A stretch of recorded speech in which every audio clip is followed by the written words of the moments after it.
1절에서 17절까지의 말씀입니다. 말씀이 평소보다 깁니다. 여러분 한 절씩 같이 교독하기 원합니다. 다윗이 이스라엘에서 뺀 무리 3만을 다시 모으고 일어나서 그와 함께 있는 모든 사람으로 더불어 바알레 유다로 가서 거기서 하나님의 궤를 메어오려 하니 그 궤는 그룹들 사이에 저장하신 만군의 여호와 이름으로 이름하는 것이라. 저희가 하나님의 궤를 새 수레에 싣고 산에 있는 아비나답의 집에서 나오는데 아비나답의 아들 우사와 아요가 그 새 수레를 모니라.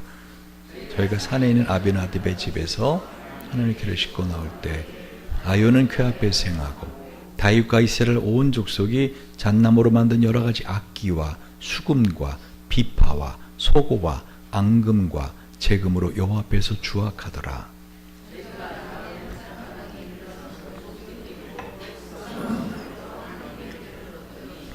여호와 하나님이 우사의 잘못함을 인하여 진노하사 저를 그곳에서 치시니 저가 거기 하나님 궤 곁에서 죽으니라.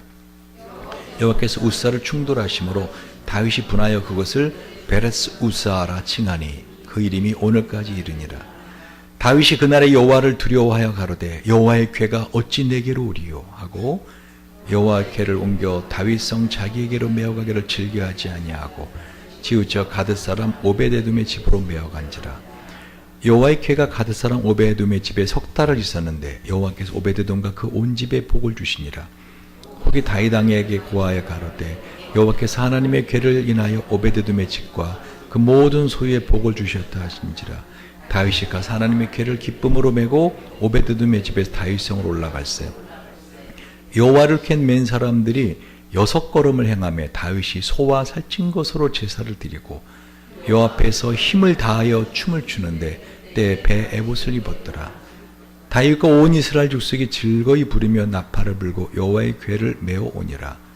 여호와의 궤가 다윗성으로 들어올 때 사울의 딸 미갈이 창으로 내다보다가 다윗 왕이 여호와 앞에서 뛰놀며 춤추는 것을 보고 심중에 저를 업신여기니라. 같이 봅니다. 여호와 궤를 메고 들어가서 다윗이 위하여 친 장막 가운데 그 예비한 자리에 두매 다윗이 번제와 화목제를 여호와 앞에 드리니라. 아멘. 다윗의 인생에 있어서 하나님을 빼면 아무것도 안 남습니다. 다윗은 어릴 때부터 하나님을 전적 의지하고 하나님만을 사랑하며 살았습니다. 그래서 다윗은 시편 18편에 보면은요, 나의 힘이 되신 여호와여 내가 주를 사랑하나이다. 여호와는 나의 반석이시요 나의 요새이시요 나를 건지시는 자시요 나의 하나님이시요 나의 피할 바위시요 나의 방패시요 나의 구원의 뿌리시요 나의 산성이시로다 하고 노래하고 있는 걸 보게 됩니다. 참으로 시편 18편에서 다윗은 하나님을 향한 자신의 사랑을 고백합니다. 주께서 나의 등불을 켜시며 여호와 내 하나님이 내 흑암을 밝히시리이다.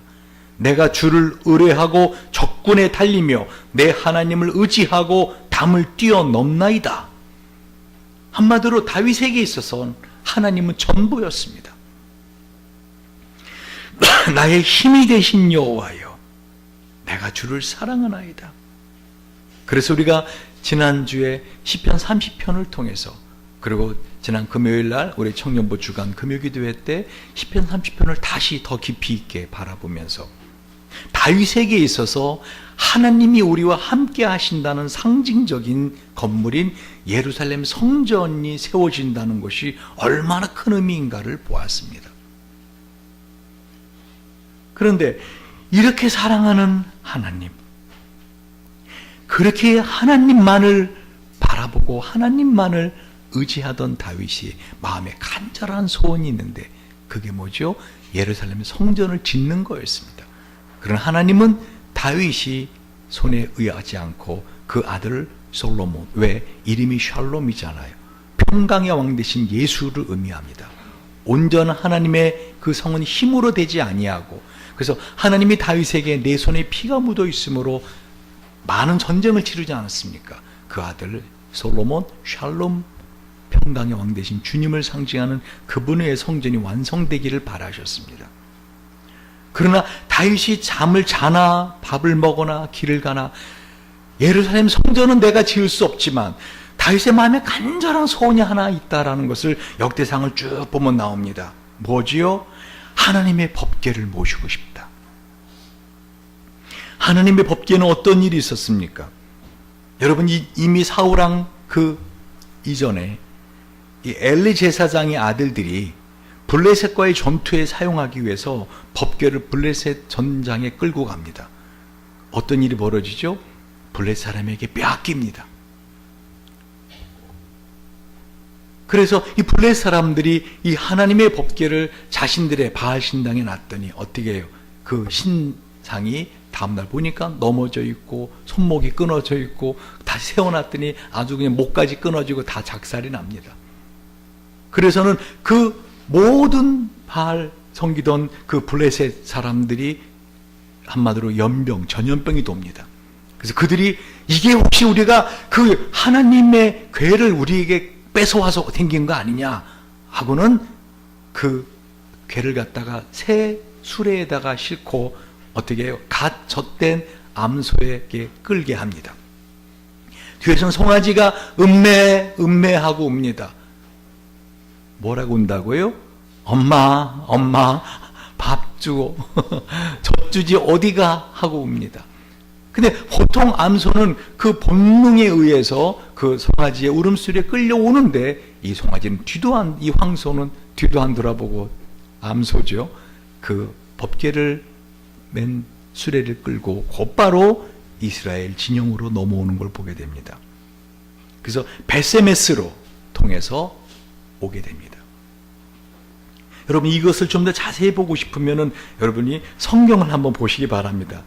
사무엘상 6장 전후를 쭉 보시면 자세히 나옵니다. 오늘은 그렇게 넘어오지만 그러나 그 기간이 70년이나 되었어요. 드디어 오늘 어떻게 해요? 하나님의 법궤를 이 다윗은 자신이 사는 이 다윗 성으로 모셔오는 날입니다. 여러분 그 다윗의 그 마음을 이해하시겠습니까? 평생 이 하나님의 법궤를 모시고 싶다는, 하나님의 법궤는 뭐죠? 하나님의 임재를 상징하는 그런 궤 박스입니다. 크기는 저기에서 이 정도만 합니다. 큰 박스가 아닙니다. 이렇게. 그런데 그 안에 담겨있는 물건들 뿐만 아니라 더 중요한 것은 그 법궤를 덮고는 뚜껑입니다. 뚜껑. 그 뚜껑을 뭐라고 부릅니까? 시은좌 또는 시은소라 그럽니다. 여러분 지금 다윗의 심장은요 터질 듯이 기쁩니다. 자신이 왕이 되어서 이젠 드디어 그 법궤를 모셔오게 됐다는 것입니다. 사울왕 이전부터 그 비록 성막에 모든 것은 다 있었지만 뭐가 없었어요? 정작 지성소에 법궤가 없었거든요. 그러니까 제단에 제물은 드리지만 법궤가 없었기 때문에 이 다윗에게는 항상 하나님의 법궤를 가져왔으면 하는 마음이 있었다는 것입니다. 그래서 법궤가 들어오는 날입니다. 자 보십시오. 6장 1절 다윗이 이스라엘에서 뺀 무리 3만을 다시 모읍니다. 일어나서 그 함께 있는 모든 사람으로 더불어 바알레 유다로 가서 거기서 하나님의 궤를 어떻게 온다고요? 메어 오려 하니 그 궤는 그룹들 사이에 좌정하신 만군의 여호와로 이름으로 이름하는 것이라. 저희가 하나님의 궤를 새 수레에 싣고 산에 있는 아비나답의 집에서 나오는데 아비나답의 아들 우사와 아요가 새 수레를 모니라. 저희가 산에 있는 아비나답의 집에서 하나님의 궤를 싣고 나올 때 아요는 그 법궤 앞에서 행하고 다윗과 이스라엘 온 족속이 잣나무로 만든 여러 가지 악기와 수금과 비파와 소고와 앙금과 재금을 여호와 앞에 주악하더라. 근데 이상한 일이 벌어집니다. 6절 저희가 낙원의 타작마당에 이르러서 소들이 뛰므로 우사가 손을 들어 하나님의 궤를 붙들었더니 여호와 하나님 우사의 잘못함 인하여 진노하사 저를 그곳 치시니 저가 거기 하나님의 궤 곁에서 죽으니라. 여호와께서 우사를 충돌하심으로 다윗이 분하여 그것을 베레스 우사라 칭하니 그 이름이 오늘까지 이르니라. 다윗이 그날에 여호와를 두려워하여 가로되 여호와의 쾌가 어찌 내게로 오리요 하고 여호와의 쾌를 옮겨 다윗성 자기에게로 메어가기를 즐겨하지 아니하고 치우쳐 가드 사람 오벳 에돔의 집으로 메어간지라. 여러분, 지금 하나님의 이 법궤가 들어오는 날인데, 이 원래 법궤는 여러분 2절 그리고 우리가 지금 읽었던 10절에 보는 것처럼 이 매두로 되어 있어요. 제사장들이 매두로 되어 있어요. 더군다나 아비나답의 집은 산에 있지 않았습니까? 그 산에 있는 법궤를 메고 내려오는 게 편합니까? 수레를 가서 수레에다 싣고 내려오는 게 편합니까? 메고 오는 게 편하죠. 그런데 지금 이 사람들이 어떤 일을 한 겁니까? 수레를 멋지게 크게 새로 만들었어요. 그 수레에다 싣고 옵니다. 지금 하나님께서 우리의 이 주일날 드리는 예배의 의미와 어떻게 드려야 되는가를 보여주고 있어요. 여러분, 이 법궤는요, 한마디로 하나님이 임재의 상징적인 물건이거든요. 그 법궤 뚜껑 위에는 두 그룹 천사들이 그 법궤 뚜껑을 다 보고 있는, 날개를 펼치고 보고 있는 형상을 조각해놨습니다. 그 법궤는 빛도 안 들어오고 소리도 안 들어오는 지성소 안에 모십니다. 그러나 그 법궤 자체에서 어떻게 해요? 하나님의 영광의 쉐키나, 영광의 빛이 그 법궤에서 빛이 나옵니다. 지금 아주 하나님의 은혜의 상징인 법궤가 들어오는, 그러므로 다윗은 심장이 터질 것처럼 기뻐하는, 여러분 정말 사랑하는 사람이 있다 합시다. 근데 그 사람을 만날 수도 없고 그 사람과 함께 할 수도 없는 그 시간이 지나다가 이제 드디어 함께 살 집으로 그 사랑하는 사람을 데리고 들어올 때 그 심정을 알까 모르겠습니다. 여러분, 지금 하나님의 법궤가 그런데 들어오다가 어떤 일이 있었다고요? 이 사람들이 메어 오지 않고 새 수레를 싣고 오다가 그 앞에 있던 이 황소가 뛰니까 어떻게 해요? 법궤가 뒤로 자빠질 거 아닙니까? 싣고 오던 법궤가 수레에서 떨어질 거 아닙니까? 그러니까 앞에서 수레를 끌고 있던 아호와 뒤에서 수레를 잡고 있던 우사가 있는데, 수레가 뛰는 바람에, 소가 뛰는 바람에, 그죠? 소들이 뛰니까 이 법궤가 한마디로 뒤집어지게 생겼으니까 우사가 어떻게 한 거예요? 딱 법궤가 떨어지지 않도록 잡았습니다. 잡자마자 어떤 일이 있어요? 7절에 보니까 어떻게 해요? 우사가 즉사합니다. 죽어버립니다. 그러니까 좋은 일이 있을 것 같았는데, 이 다윗의 심장이 터질 듯처럼 기쁜 일이 있을 것 같았는데 어떻게 해요? 하나님이 분노하시는 사건이 벌어집니다. 다윗이 두려워서 그 법궤를 시온성에 못 갖고 들어옵니다. 다윗성이 못 갖고 들어오고, 그리고 오베드에돔의 집으로 옮겨갑니다.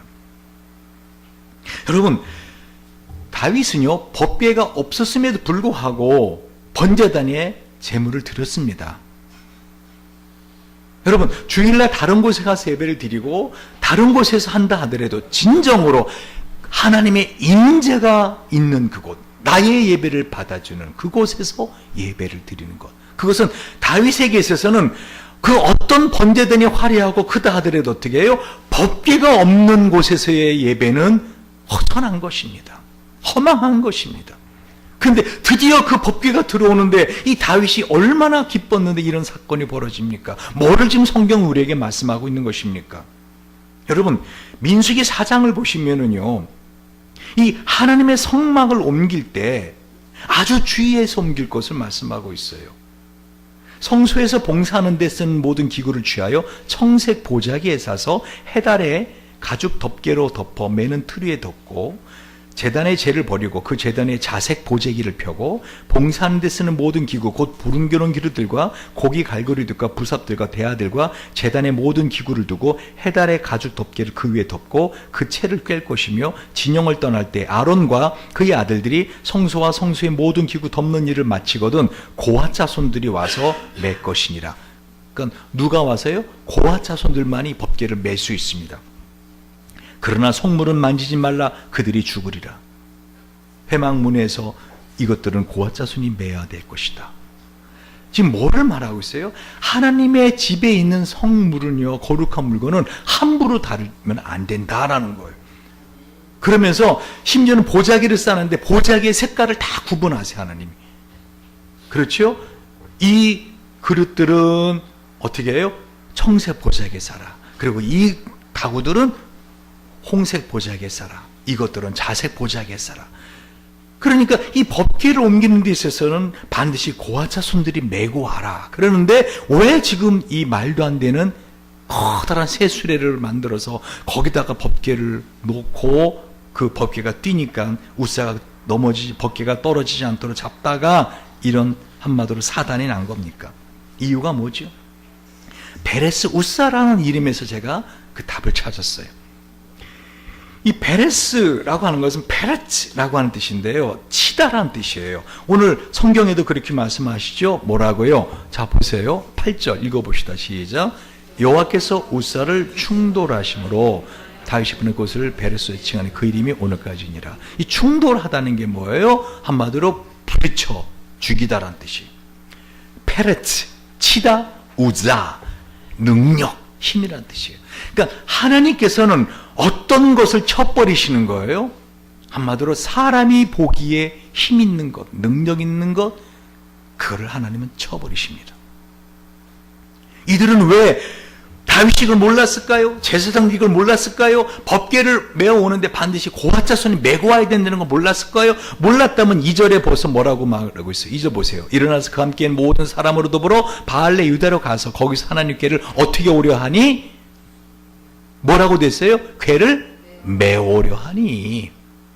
그리고 나중에 이 사건이 된 다음에 어떻게 되어 있어요? 10절 보세요. 여호와 궤를 옮겨서 다윗성 자기에게로 메어가기를 즐겨하지 아니하고 치우쳐 가드 사람 오벳의 집으로 어떻게 갔다고요? 수레 싣고 가더라? 아니요, 메어간지라. 알았다는 거예요. 근데 알았는데 왜 이런 말도 안 되는 일을 했을까? 더 멋지게 해보려고, 하나님께 더 정성을 보여보려고, 뭔가 사람이 뭔가 더 이거 하는 게 바른 것이 아닌가. 지금 우리는 계속해서요, 진정한 감사의 삶을 살기 위해서는 하나님, 하늘 각양 좋은 은사는 하늘에서 오는데 하나님에게서만이 우리의 삶에 진정한 감사가 나온다는 거예요. 다른 어떤 곳에서도 우리의 진정한 감사의 삶은 없다라는 것입니다. 절대 감사의 유일한 길은 뭐예요? 하나님에게서 받아내는 거예요. 근데 그것은 뭐라겠어요? 가인의 제사를 하나님 발로 걷어차시잖아요. 그러지 않았습니까? 내 땀, 내 정성이 있는 것을 드려야지. 그러나 하나님은 오직 예수의 피만 보시는 거 아십니까? 할렐루야. 그래서 왜 간과 콩팥에서 기름을 따로 떼어서 내린가? 그 의미가 뭔가? 여러분 전전에 유튜브에 들어가서 어떻게 해요? 기름을 떼어라 하는 설교를 들으셔야 이해가 됩니다. 오늘은 그거 할 시간이 없어요. 다시 말합니다. 여러분, 지금 이 다윗이 입고 있는 옷을 보십시오. 어떤 옷을 입고 있죠? 자, 보세요. 어떤 옷을 입고 있어요? 몇 절이에요? 몇 절이에요? 14절. 읽어봅시다. 시작. 여호와 앞에서 힘을 다하여 춤을 추는데 때에 배 에봇을 입었더라. 여러분, 이 제사장이 입는 모든 옷은 다 배옷으로 만듭니다. 가는 배, 그걸 세마포라. 간을 세자 써서 마에서 세마포. 제사장의 속옷도 세마포로 입고요, 겉옷도 세마포로 만들고요, 그리고 이 머리에 쓰는 의관도 세마포로 만들고, 심지어는 허리띠까지도 다 세마포로 만들어요. 여러분, 모시의 옷은 언제 입는다고요? 여름에 입어요, 겨울에 입어요? 왜요? 땀나지 말라고. 땀 그러면 뭐가 생각나요? 여러분, 인간 최초의 범죄가 생각납니다. 선악을 하게 나무를 따먹은 이후에 하나님이 아담에게 어떤 저주를 내리시오? 네 이마에 땀이 흘러야 네가 살아갈 수 있다. 그러면 배옷을 입으라는 건 뭐예요? 하나님, 내가 살아가는 모든 삶에 있어서 나의 힘은 전혀 없습니다. 내 삶은 내가 노력해서 내가 땀 흘려서 살아가는 인생 아닙니다. 나는 전적으로 하나님의 은혜 그 힘만을 의지하고 하는 존재입니다를 고백하는 게 뭐라고요? 배우신 겁니다. 할렐루야. 그러니까 하나님은 어떤 분이신가? 하나님만 전적으로 의지하며 사는 사람, 그런 삶을 살기 원합니다. 그래서 이 법궤 자체가 그걸 의미해요. 여러분, 법궤가 뭐를 갖고 있죠? 법궤 안에 히브리서 9장 2절에 보시면 알겠지만요, 뭐를 갖고 있어요? 법궤 안에 있는 거 바로 아론의 쌍난 지팡이. 그럼 뭐를 의미하죠? 법궤 안에는 세 가지 물건, 아론의 쌍난 지팡이, 깨어진 십계명 돌판, 그리고 만나를 담은 금항아리. 이 세 가지는 다 무슨 물건입니까? 우리의 죄를 고소하는, 고발하는 법적 증거물들이에요. 누구든지 하나님 앞에 딱 다가가면 법궤가 탁 놓여 있어요. 그 법궤 안에 뭐가 있다고요? 너는 죄인이야, 너는 죽을 수밖에 없어 하는 법적 증거물이 그 안에 담겨 있다고요. 그럼 법정에 서면은요, 말이 필요 없어요. 증거가 필요합니다. 그래 안 그래요? 그러니까 법적 증거물이 딱 법궤 안에 담겨 있는 거예요. 아론의 쌍난 지팡이 뭐를 의미하죠? 왜 아론의 쌍난 지팡이가 필요했습니까? 그 제 장로들이, 야 아론 너만 장로냐? 우리도 장로다. 그래서 어떻게 해요? 너만 하나님하고 대화하냐? 우리도 하나님과 대화한다 하면서 그 권위에 불순종하고 하자 하나님이, 그래 그러면 각 지파 장로들의 지팡이를 다 안에다 집어넣어라, 성막 안에다. 그래서 어떻게 해요? 그 아론의 지팡이에만 싹이 나는 걸 보여줍니다. 십계명이 깨어진 돌판 그 자체가 보여주죠. 따라하세요. 우리는 십계명을 깨트린 자들입니다. 여러분, 십계명대로 다 살지 못합니다. 10가지 중에서 하나라도 어겼으면 어떻게 해요? 다 어긴 거예요. 그래 안 그래요? 내가 도둑질도 안 하고 다른 어떤 것도 안 했지만 사람을 죽였으면 어떻게 해요? 그 사람 살인죄입니다. 그래 안 그래요? 근데 예수님께서는 마태복음 5장에 그 10계명에 6계명부터 10계명까지를 재해석해 준다 하지 않았습니까? 그래요. 그렇죠? 여러분이 전혀 처음 듣는 눈빛을 하니까 제가 지금 상당히 당황스럽습니다. 분명히 그거 여러분 이 산상보험 설교 쭉 하면서 설명드렸습니다. 그렇죠. 그러니까 형제에게 라가라 하고 형제에게 화를 내는 자, 그 자가 받는 죄가 뭐라고 해? 나중에 살인죄다. 너희는 사람을 죽이면 살인죄라고 하였으나 나는 너희로니 하고 예수님이 계속 그 십계명을 재해석해 주지 않습니까? 너희는 여자에게 음욕을 붓는 자마다 이미 간음했느니라. 그래 안 그래요? 주님이 이미 그 모든 걸 다 해석을 해 주신다고요. 그러니까 저와 여러분은 이미 십계명을 깨트린 자들이에요. 그러니까 그 깨어진 십계명 돌파는 뭐를 의미해요? 너는 하나님의 법을 깨트린 자야. 세 번째, 이 금항아리에 있는 만나 뭐를 하죠? 그 만나를 먹은 사람 다 광해 죽었어요. 왜요? 불평불만하며 살았거든요. 너의 삶에서 하나님을 사랑하는 자, 곧 그 뜻대로 부르심을 입은 자들에게는 모든 것이 합력하여 선을 이루실 것이기 때문에 어떻게 해요? 그 하나님을 믿고 항상 기뻐하라, 쉬지 말고 기도하라, 모든 일에 감사하라. 이는 그리스도 예수 안에서 너희를 향하신 하나님의 뜻이니라. 하는 뜻이라고 말을 했음에도 불구하고 그렇게 살지 않는 너는 죄인이야, 죽을 수밖에 없어 라는 걸 증거하는 증거물들이 그 법궤 안에 있다는 겁니다. 근데 왜 이 법궤가 우리에게 소중한가? 이 법궤 뚜껑이 우리에게 소중합니다. 이 법궤 뚜껑, 그거를 뭐라고 말해요? 시은좌, 시은소라 그럽니다. 여러분, 찬송가에 보면 이 시은좌를 찬양하는 노래가 많이 있습니다.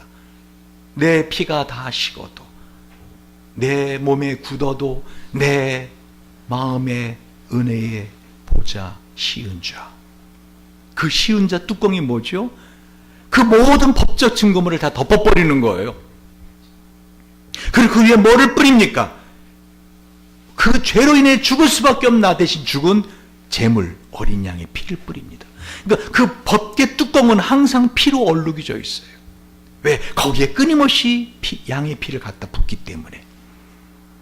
근데 그 법궤 위에 있는 두 그룹 천사는 뭐를 봐요? 그 제물을 드리고 하나님 앞에 온 사람을 보는 게 아니라 뭐를 봐요? 그 뚜껑을 봅니다. 그러니까 그 뚜껑에 부어진 제물의 피가 온전한 피인가 흠이 있는 제물인 그것만 봅니다. 만약에 온전한 제물이면 어떻게 해요? 용서해 주시는 거죠. 어떤 죄든지 다 덮어주시는 그 법궤의 뚜껑 시은 자.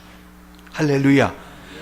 하나님은 그러니까 바로 이러한 은혜의 자리에 저와 여러분을 매주 초청하시는 거예요.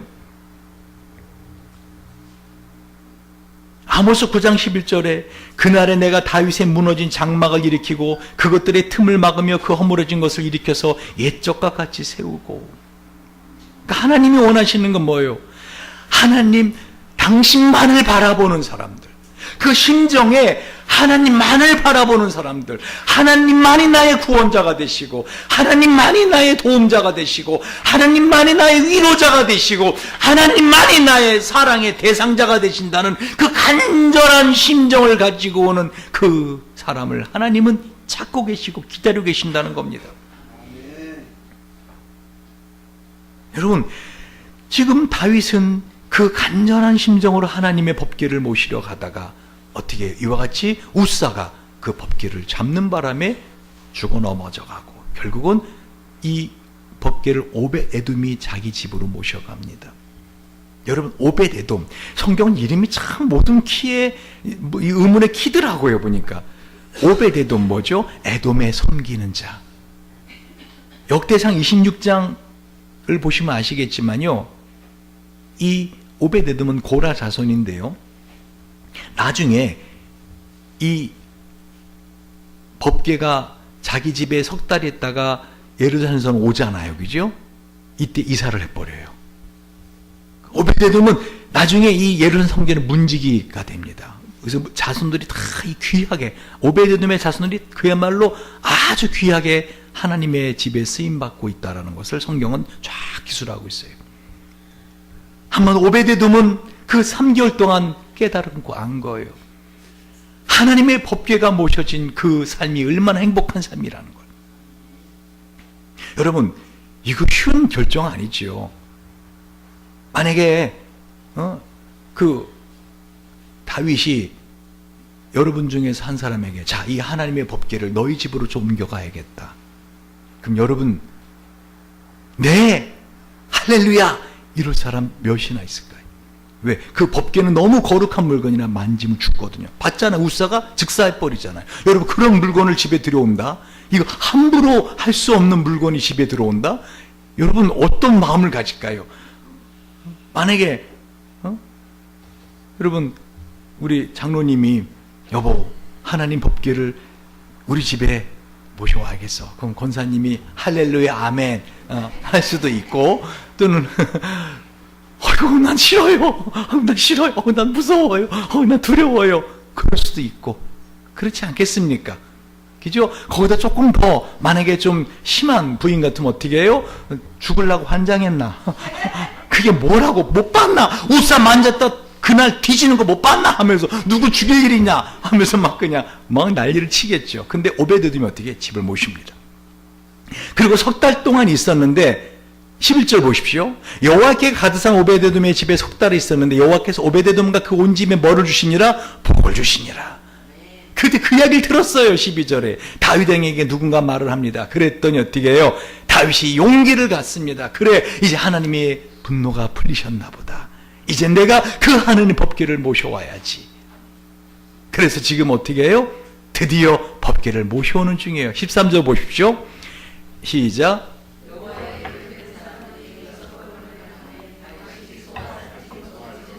14절, 요 앞에서 힘을 다하여 춤을 추는데 때에 배옷을 입었더라. 여러분, 3만 명에 뺀 무리예요. 어떻게 뺐을까요? 아마 노래 잘하는 사람들을 몰랐을 거예요. 지금 3만 명이 찬양을 합니다.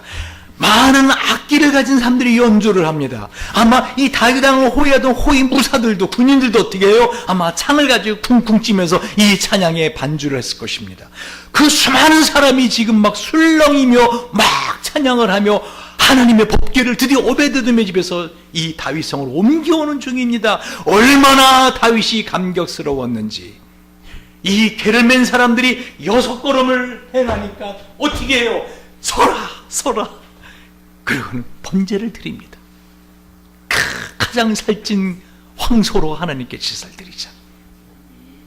여러분, 번제 드리는 게 뭐 쉽게 드리지 못하잖아요.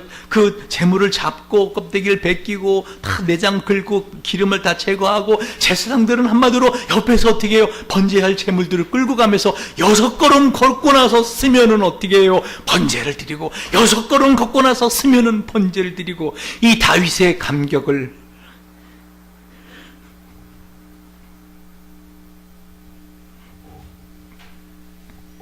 여러분 이해하실 수 있겠습니까? 춤추지 않을 수 없는 감격.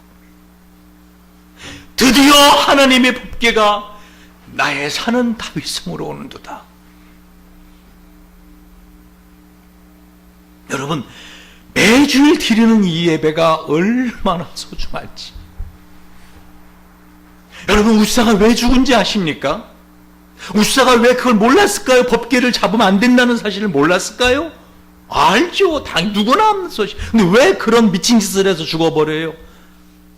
생각을 해보십시오. 우사가 어떤 성경은 20년 동안 그 집에 있었다? 그러나 사실 그 법궤가 70년 동안 있었다. 이렇게 말합니다. 하여간 20년 이상을 자기 집에 있어요.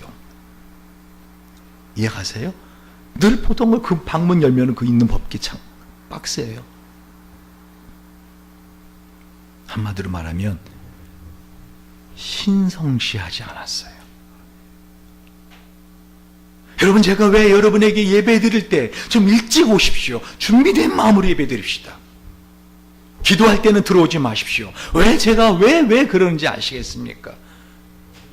하나님이 실제 하시는 분이시고요, 하나님 실제 우리를 예배를 받으시는 분이세요. 어른과 만나는데 늦게 들어가는 거 실례가 아닙니까? 그래 안 그래요? 그렇죠. 그래서 좀 조금만 10분만 일찍 오십시오.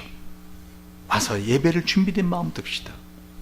이제 우리 교회가 거의 뭐 99% 정도 뭐 정말 특별한 분 한두 분 아니고는 예배 전에 다 오셔서 준비된 마음 예배를 드립니다. 얼마나 감격스러운지 몰라요. 한마디로 우사는 그냥 늘 자기 집에 있던 그 박스니까, 법궤가 소가 뛰어서 그게 넘어질 것 같은 거 잡은 거예요. 무식결에 잡는 거예요. 여러분, 예배는요, 그렇게 예배 중에 딴짓하고, 예배 중에 딴 생각하고, 예배 중에 스마트폰하고, 여러분, 그렇게 할 수 없는 시간이에요. 이 시간에는 하나님이 임재하신다니까요. 제가 송월 장로교회 전도사로 있을 때 금요일에도 설교를 막 하는데 어느 장로님이 일어나시더니 화장실 가려고 하는지 일어나 나가세요. 그 장로님은 우리나라의 그 오래된 옛가구 그 회사의 회장님이세요. 아주 큰 부자이십니다. 장로님이 일어나서 제가, 장로님, 지금 어디 가신지 몰라도 하나님 말씀이 선포되는데 자리에 앉으십시오. 그때 20대 새파란 젊은 전도사입니다. 새파란 전도사가, 이제 각신학기 1학년 들어간 새파란 전도사가 자리에 앉으십시오. 장로님 멈칫해요. 만약에 이 시간에 설교를 하는 것이 나 임원만 전도사라면 나가시든지 들어나 계시든지 괜찮습니다. 그러나 하나님의 말씀이 선포되는 시간에 그래 함부로 왔다 갔다 하면 되겠습니까? 그랬더니 꾸벅하더니 자리에 앉으세요. 그리고 권사님들, 뒤에 앉으신 권사님들 허리 띄세요. 그랬더니 그 예배당은 크거든요. 근데 뒤에 나이 순으로 앉습니다. 보통 젊은 신빙들은 앞에 발을 이렇게 하고 앉고, 나이 많은 권사님 제일 뒤에 다 벽에 기대서 이렇게 앉습니다. 근데 권사님 다 허리를 띄고. 왜 제가 그러는가? 우리는 평범한 시간이고 예배지만 이거를 받으시는 분이 살아계시고 이것을 받으시는 분이 함부로 할 수 없는 분이시기 때문입니다.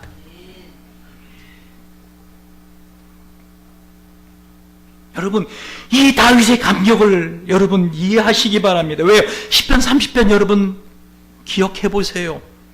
다윗은 이 예루살렘 성전이 낙성될 때 이거를 시를 지어서 이거를 들으라.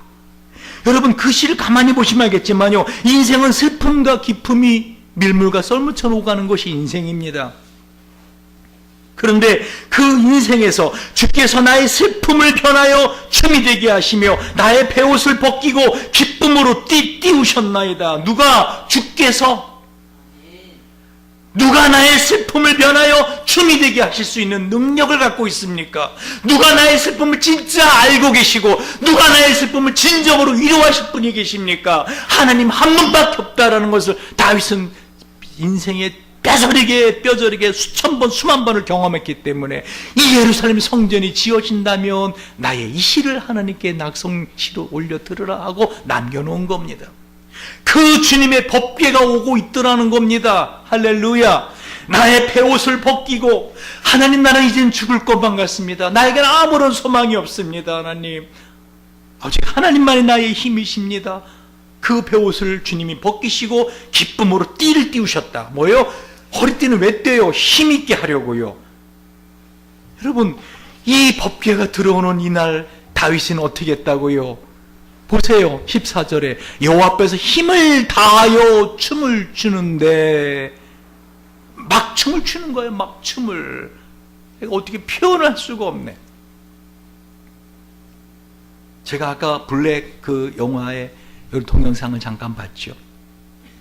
그 영화에서 헬렌 켈러 선생님, 설리반이 남자 사이로 나옵니다. 제가 가장 감동적인 장면은 이 헬렌 켈러가 드디어 그 대학을 졸업하고, 그죠? 대학을 졸업하고 졸업장을 가지고 그 치매 걸린 선생님한테로 갑니다. 누군지도 못 알아보는 그 사회 선생님 앞에서 어떻게 해요? 선생님, 티처, 나 졸업했다고. 막 이렇게 하지 않. 그걸 봅니다. 그리고 어떡하죠? 숨을 춰. 춤을 춥니다. 장면 감동적이에요. 제 인생을 가만히 봐도요, 저는 정말 이 다윗처럼 베옷을 입을 수밖에 없는 인생이었습니다. 은혜 아니면 살아갈 수가 없네. 호흡마저도 다 주의 것이니 세상 평안과 위로 내게 없어도 예수, 오직 예수뿐이네. 여러분, 다윗이 힘을 다하여 춤을 춥니다. 우리가 매주 모여서 힘을 다해 예배 드려야 될 이유가 있는 겁니다. 여러분, 한 주간 나를 지켜주시고 은혜 주시고 죄를 용서해 주시고 아닙니다. 매주마다 우리가 와서 뭐를 기뻐하고 힘을 다해 예배할 것인가 하면요, 여러분의 이름이, 저의 이름이 생명책에 기록됐다는 이 사실로 인하여 우리는 기뻐해야 된다는 것입니다.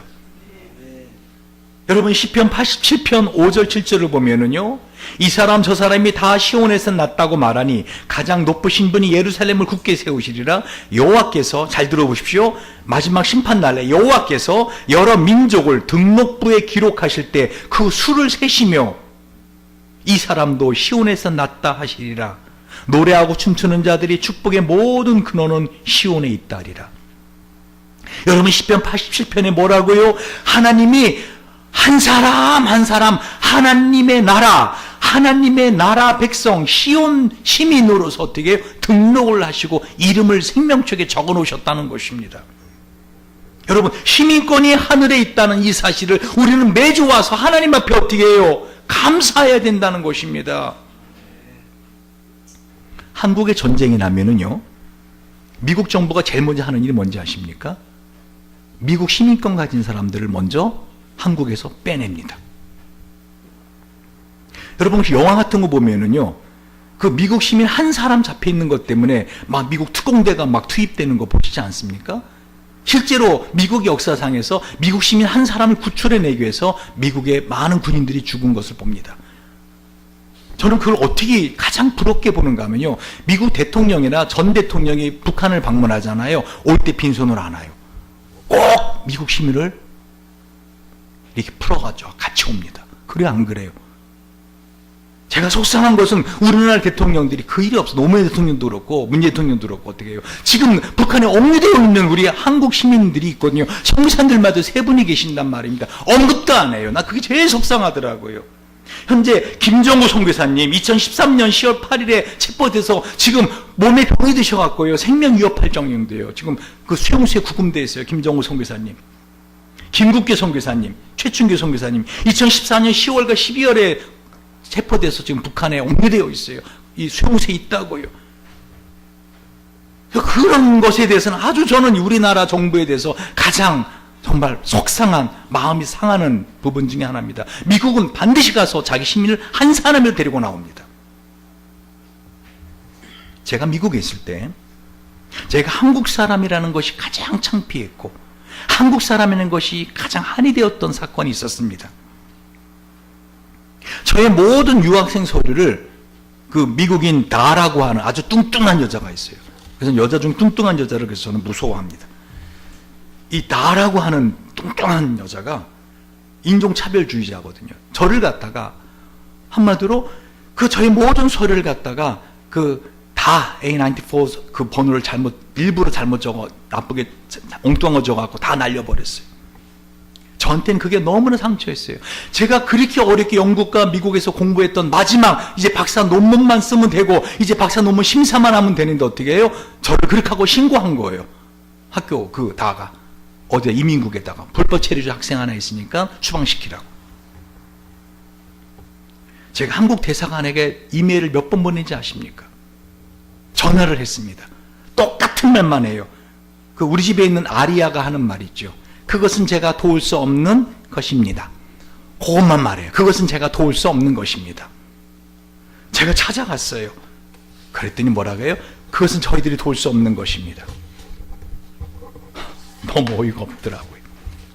한국 시민인데 한국 대사관이 이렇게 나는 공부한 분명히 불법 체류자가 아닌 학생으로 있는데 그 다 근거가 이게 올해 일을 맞은 성적이 다 나와 있는데 어떻게 해요? 너는 공부한 게 아니라 여기서 불법 체류했다. 그럼 말이 안 되잖아요. 그러나 저는 어쩔 수 없이 하나님 앞에 갈 수밖에 없는 상황이었어요.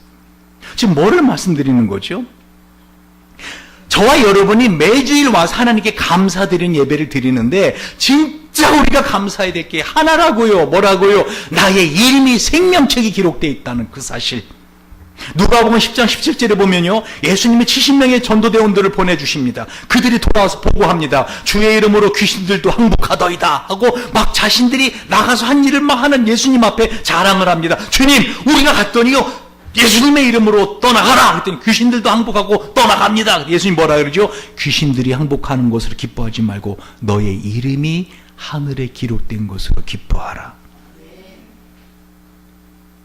말라기 3장 16절 18절에도 보면은요, 그때 여호와를 경외하는 자들이 피차에 말하며 여호와께서 그것을 분명히 들으시고 여호와를 경외하는 자와 그 이름을 존중히 생각하는 자를 위하여 여호와 앞에는 기념책에 기록하셨느니라.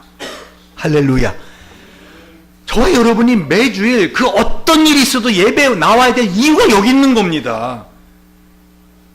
내가 지옥에 가지 않을 수 있다라는, 나의 죄로 인해서 내가 죄값을 받지 않고 살 뿐만 아니라 영원한 지옥에 가지 않아도 된다라는 이것을 하나님께 나와서 예배하는 것입니다. 할렐루야. 오늘 다윗의 그 감격을 아시겠습니까? 그러면 저와 여러분의 이름이 시온 성 하나님의 나라 시민권자로서 이름이 기록되어 있다는 거예요. 할렐루야. 안 기쁘세요? 하늘에 기록되어 있다는 거예요. 저와 여러분의 이름이. 할렐루야. 하늘에 기록되어 있다고요. 구나연 하고 딱 이름이 기록되어 있다니까. 나이니까. 이나연 하고 이나연도 기록이 되어 있고. 여러분, 그러면 하늘에 이름이 기록되지 않은 사람들의 이름은 어디에 기록되어 있을까요? 예레미야 17장 13절. 이스라엘 소망이신 여호와여, 무릇 주를 버리는 자는 다 수치를 당할 것이라. 무릇, 잘 들어보세요. 여호와를 떠나는 자는 그 이름이 흙에 기록이 되오리니 이는 생수의 근원이신 여호와를 버림이니이다. 흙에 기록돼요. 마치 바닷가 백습장이 이름 기록했다가 파도가 와서 쓱 실려가면 다 지워지듯이 시간이 흘러가면 다 지워지는 이름이에요. 세상에서 대단한 위협을 남긴 사람이라 할지라도 어떻게 해요? 이름은 지어집니다. 예수님 다시 오시면 어떻게 해요? 이 땅은 한마디로 다 불사르듯이 없어져 버립니다. 그래서 누가복음 16장 보면은요, 한 부자가 있어 자색 옷과 고운 베옷을 입고 날마다 호화로이 연락하는데, 근데 그 집 대문 앞에 있는 거지 나사로하고, 여러분 어마어마한 부자 아닙니까? 아니 자색 옷을 입었대요. 뭐죠? 왕족이에요. 요즘으로 말하면 권력을 잡은 거예요. 권력을. 고운 베옷을 입었대요. 고대에는 이 종교인들이 고운 베옷을 입다 그랬잖아요. 그러니까 한마디로 그때는 종교인들이 엄청난 권력을 갖고 있거든요. 그러니까 정치적인 권력과 종교적인 권력 다 갖고 있는, 거기다 돈도 많아. 얼마큼 많아요? 날마다 호화로이 연락하는데. 그리고 가끔 잔치할 수 있어요. 가끔. 근데 날마다 대단한 부자 아닙니까? 그죠? 그런데 그 사람 이름이 없는 거 아십니까? 왜? 예수님이 그 부자 이름은 흙에 기록되어 있기 때문에 기억조차 안 하시는 거예요. 근데 그 집 부자 대문집 앞에 헌대를 한 피부병이 나서 긁으면서 그 떨어진 음식 쓰레기를 주워 먹던 그 거지는 이름이 기록되어 있어요. 왜요? 하늘에 기록되어 있거든요. 여러분, 우리가 매주 와서 예배드려야 될 이유, 우리가 감격하며 예배드려야 될 이유, 이 다윗처럼 춤을 추며 예배드려야 될 이유, 옷이 벗겨지는 것도 모르고 다윗은 황홀경으로 춤을 추며 그 하나님께 감사해야 될 이유, 나의 이름이 하늘에 기록되어 있다네. 여러분, 이 하나님의 백성들이 애굽에서 종살이하고 노예 생활하다가 출애굽했을 때 그 애굽의 군사들은 나중에 바로를 비롯해서 아들을 죽음으로 잃어버린 그 분노를 품고 이 이스라엘 사람들을 다 죽여버리려고, 세계 최강의 전차부대 아닙니까? 전차부대가 추격해오기 시작합니다. 이스라엘은 앞에는 홍해 바다가 딱 막혀있고 뒤에는 어떻게 해요? 아들을 잃은 그 성난 병사들의 전차가 지금 노도처럼 추격해오고 있는데, 그때 어떤 일이 벌어집니까? 바다가 갈라집니다. 그리고 그 바다를 갈라진 곳을 지나왔을 때 이스라엘 백성들의 마음을 아시겠어요? 이젠 죽었구나 하는 순간에 바다가 갈라져요. 그 바다 가운데 길이 나고 그 길을 지나오더라는 거예요. 여러분, 여러분의 인생에서 내가 정말 마음의 위안을 삼고 난 그것만 있으면 힘이 돼, 여러분, 그거를 하나님이 치우시는 걸 명심하시기 바랍니다. 정말입니다. 돈이면 돈, 사람이면 사람, 그거를 하나님 치우십니다. 왜요? 하나님은 나만을 사랑하는 질투한 하나님이시거든요. 하나님만을 통해서 위로받길 원하시거든요. 할렐루야. 그래서 드디어 다 건넜을 때 이 애굽의 병사들이, 전차가 막 계속 바다 길로 막 추격해 오지 않습니까? 어떤 일이 벌어지죠? 이스라엘 백성이 다 건너자마자 바닷물이 합쳐집니다. 산처럼 높이 쌓여있던 바닷물이 팍 그 애굽의 병사들을 뒤엎어버리십니다. 그 애굽의 병사들 전차들이 바다에 휩쓸려가는 걸 봤을 때 이스라엘 사람들은 어떻게 했을까요? 그 산처럼 쌓여져 있던 바다가 팍 무너졌을 때 와! 하지 않았을까요? 와! 하지 않았을까요? 그때 장면을 출애굽기 15장은 이렇게 말하고 있습니다. 주께서 백성을 인도하사 그들을 주의 기업에 산에 심으시리다. 여호와여, 이는 주의 처소를 삼으시려고 예비하신 것이라. 주여, 이것이 주의 손으로 세우신 성소로소이다. 여호와의 다스리심이 영원 무궁하시도다. 바로의 말과 병과 마병이 함께 바다에 들어가매 여호와께서 바닷물로 그들 위에 돌이켜르게 하셨으니 이스라엘 자손은 바다 가운데 육지를 행한지라. 아론의 누이 선지자 미리암의 손에 소고를 잡음에, 조그마한 북이죠, 모든 여인도 그를 따라 나오며 소고를 잡고 춤을 추니 미리암이 그들에게 화답하여 가로되 너희는 여호와를 찬송하라. 그는 높고 영화로우시며 말과 그 탄자를 바다에 던지셨음이로다. 할렐루야. 마귀가 얼마나 무서운 자인지 아십니까? 우는 사자처럼 저 여러분을 삼키려고 호시탐탐 우리 마음속에 생각을 집어넣고 우리 삶의 질병을 갖다주고 우리 삶의 가난함으로 우리를 끊임없이 하나님의 백성으로서 끌어져 나가도록 하나님을 믿지 못하고 살도록 얼마나 많은 시험을 주는지 아십니까? 그럼에도 불구하고 주일날 이곳에 모여서 하나님께 예배드릴 수 있다는 것은 내가 하나님의 그 하늘나라 시온성에 내 이름이 기록되어 있는, 나는 하늘의 이름이 기록되어 있는 자라는 그 분명한 증거라는 것입니다. 그것이 우리로 하여금 감격하여 찬양을 부르게 하는 거예요. 아멘. 베토벤이 기가 완전히 먹은 이후에 베토벤 심포니 넘버 9을 작곡하고 친히 지휘했습니다. 청중들이 그 장엄한 베토벤 심포니 9번을 다 끝나고 나서 우리와 같은 박수 쳤습니다만 이미 완전히 귀가 먹은 베토벤은 그 청중의 박수 소리가 들리지 않아서 그냥 음악이 끝나고 뒤돌아서 막 뒤로 가려고 합니다. 제일 앞에 앉은 바이올리니스트가 베토벤 손을 잡습니다. 그리고 몸을 돌이켜서 관중을 보라 그럽니다. 그러자 그제서 관중들이 팍 우리가 같이 박수 치는 소리를 듣습니다. 그제서 감사하다고 답례를 합니다. 그러자 그 청중들이 다 일어나서 더 우리와 같은 박수 칩니다. 왜요? 그 박수 소리도 들리지 않는 그 귀를 가지고 이렇게 아름다운 음악을 만들고 이렇게 아름다운 음악을 끝까지 지휘했다는 그 사실이 그들에게 감동을 주는 것입니다. 여러분 명심하십시오. 여러분 인생은요 행복하고 평안한 길로만 이어지지 않습니다. 나에게 돈이 그 정도 있으면은 나는 행복할 거야. 1000억만 있으면, 할렐루야, 1000억만 있으면 이사만 놀이만 해도 나는 완전 인생 너무 행복할 거야. 1000억까지 100억만 있어도 행복할 거야. 있어 보세요. 행복한가? 나는 저 사람하고 결혼만 하면 나는 굶어도 좋아. 해보세요. 행복한가?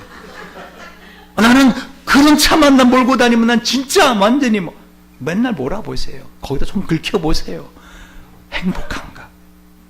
여러분 인생은 이런 고통과 슬픔이 끊임없이 파도처럼 밀려오는 곳이에요.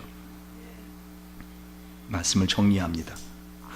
오늘 다윗이 왜 그렇게 기뻐하며 춤을 추며 찬양하고 벗겨오는 걸 기뻐했는가? 아시겠어요? 드디어 따라하세요. 드디어 하나님께서 내 마음의 성전에 들어오시는도다. 여러분 내 주일 예배 늘 드리는 예배지 우사의 마음을 갖는 거예요. 우사가 호끼를 손에 집었다고요? 그거 늘 있던 건데 우리 집에 뭐. 여러분 정말 정신 차리셔야 돼요. 예배 시간은 정신을 반짝 차리셔야 돼요. 할렐루야. 여러분 특별히 마지막으로 꼭 알려드리고 싶은 거는요, 그래서 우리 인생을 살면서 우리가 슬픈 일이 있고요, 우리가 고통스러운 일이 있잖아요. 그러면 성경은 뭐라고요? 기뻐하고 즐거워하라, 그렇게 말하고 있어요. 왜요? 마태복음 5장 11절 12절 보세요. 의를 위하여, 의가 예수입니다. 예수를 위하여 핍박을 받은 자는 복이 있나니 천국이 저희 것입니다. 나를 인하여 너희를 욕하고 핍박하고 거짓으로 너희를 거스려 모든 악한 말을 할 때는 너희에게 뭐가 있다고요? 복이 있나니 어떻게 하라? 기뻐하고 즐거워하라. 하늘에서 너희의 상이 큼이라. 그러니까 여러분 내가 교회 다니는 것 때문에 누군가에게 조롱받았어요? 누군가에게 핍박받았어요? 기뻐하셔야 돼요, 여러분. 왜? 뭐 때문에? 내가 내 이름이 하늘나라에 기록된 자라는 증거거든요. 여러분 그 도다리끼리기죠. 다 도찐겠지 뭐 거기서 비슷한 것들은 절대로 서로 적하지 않아요. 가재는 개평. 무슨 말인지 이해 가십니까? 영적으로 자기랑 틀리기 때문에 그렇게 핍박하고 싫어하는 거예요. 꼭 교회를 가야 돼? 막 이렇게 나옵니다. 오늘 좀 교회 가지 않으면 안 돼? 그러면서 핍박하고 조롱하고 하는 이유가 뭐라고요? 내가 하늘나라에 하늘에 이름이 기록된 자이기 때문에. 근데 그거를 믿음으로 견디잖아요. 믿음으로 견디 못하면 하나님이 어마어마한 상을 주신다고요. 할렐루야. 여러분 사랑해서 결혼합니다.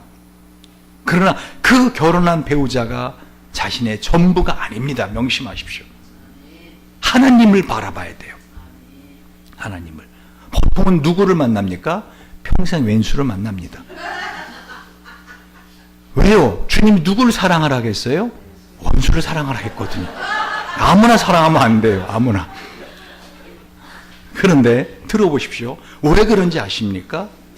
인생을 살다 보면요, 저 정도 나이 되면은요, 우리 장로님 정도 나이 되면은요, 웬만한 거 시험 와도요, 그냥 그렇지 뭐 하고 넘어갑니다. 뭐 진짜 뭐 말기 암이다 막 그냥 또 집안이 뭐 진짜 그런 특별한 거 아니면 또 이것도 지나가리라, 이것도 곧 지나가리라. 제 카카오 스토리에 항상 있는 거죠. 저 만드는 날부터 지금까지 한 번도 바꾼 적 없어요. 이것도 곧 지나가리라. 그런데 어떻게 해요? 이 배우자를 통해서 듣는 말은 상처가 커요. 우리 장로님도 어떻게 해요? 믿음이 담대한 것 같아도 우리 권사님의 눈빛 하나에 장로님이 훅 꺼져버립니다. 무릎에 힘이 탁 풀려요. 우 권사님이 눈 한번 착 하면 어떻게 해요? 무릎에 힘이 탁 풀려요. 그냥. 그러니까 왜 그러는가? 그거를 믿음으로 일어나라고. 믿음으로 일어나라고. 할렐루야. 하나님을 바라보고 믿음이 일어나라고요. 로마서 12장 14절에 그래서 로마서 12장 14절에 뭐라고요? 너희 핍박하는 자를 축복하라. 축복하고 저주지 마라. 축복하고 저주지 말라가 아니라 저주하지 마라. 무슨 말인지 이해가시죠? 나를 힘들게 해. 나를 이해해 주지 못해. 나에게 힘이 되지 못해. 어떻게 해요? 저 인간 저 왼수 그러지 말고 어떻게 축복해 주라고. 왜요? 그로 인해서 내가 하나님 앞에 갈 수 있으니까. 아멘. 내가 하나님 앞에 설 수 있으니까. 하나님 당신만이 나의 위로자가 되십니다. 당신만 나의 모든 상황을 다 아시지 않습니까? 그래서 주님은 매 주일마다 이걸 기억하라는 거예요. 그래서 6월절 절기마다 이스라엘 백성들이 먹는 음식이 뭐죠? 쓴나물, 누룩 없는 그 딱딱한 빵, 그리고 삶은 계란을 먹어요. 왜 쓴나물을 먹는지 아시죠? 왜 누룩 없는 빵을 먹는지 아시죠? 그것은 6월절에 그 포로 생활하던, 예전에 애굽에서 노예 생활하던 고통의 시간들을 기억하라는 거죠. 저는 삶은 계란을 왜 먹을까?